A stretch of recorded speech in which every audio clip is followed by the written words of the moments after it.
Let's flash back to around a year and a half ago. I know I like movies, I like watching videos, and I absolutely love creating them. But I don't know how to properly execute my vision. I spend hours scouring the internet looking for some way to unleash myself creatively and professionally. A lot of doubt, a lot of uncertainty crept into my mind. Can I actually do this? Can I actually pull this off? What will people think of me if I don't do it as well as I think I could have? Do I even have all of the necessary equipment? And so I kind of blocked it out of my mind for a bit. Maybe I should just focus on my schoolwork and quiet this part of me that wanted to do this so much. But then I talked with my brother-in-law, Kevin, and he was like, dude, go for it. And then I'm like, really? I don't know if people would trust me. But one thing led to another, and I created a YouTube channel and did some absolutely awesome Spidey action. That was outrageously fun, and I miss impersonating Spidey. Maybe I'll do it again soon. This was a time of learning, of making mistakes, of becoming a better videographer and storyteller. I've had limited formal media training, and I don't think it's a bad thing to have that sort of media training, but if there's one thing that I understood throughout my years at college, it's that perfection is not the goal. That was hard to hear, or I guess think about. Life is a series of challenges, from people, organizations, temptation, and I used to think if I prepared enough, maybe I could handle each one. Well, it's good to prepare, and obviously if you're a brain surgeon, yeah, you're gonna want to prepare.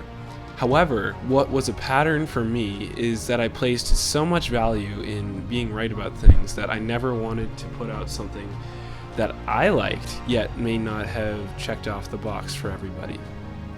And so finally I said, let's just flip and do it. And I got some help from one of my friends with the inception of Radiant Media, with the naming and logo, and I said, let's just see who I can learn from. What is it about their story that I can learn? And so I got some advice from other videographers that had been in this business way longer than I had.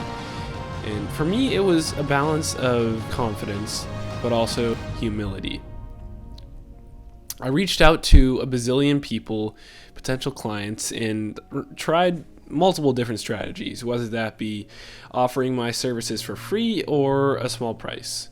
Many said no or just didn't respond, and that was kind of depressing, but I kept pushing and making content.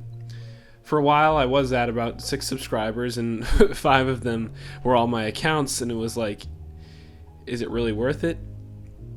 But then I kept going and got a few clients, which was incredible, and I got the opportunity to do some free work for a gym.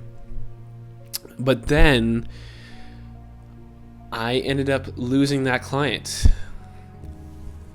and it was tough for me because I really thought we were going to be working together for a while. But I did my first one for free and offered a price for the next couple in the series, and it didn't exactly fit with their vision.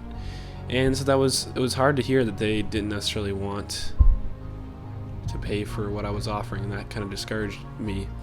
I could have stopped right there and said, that's it. But something within me kept pushing.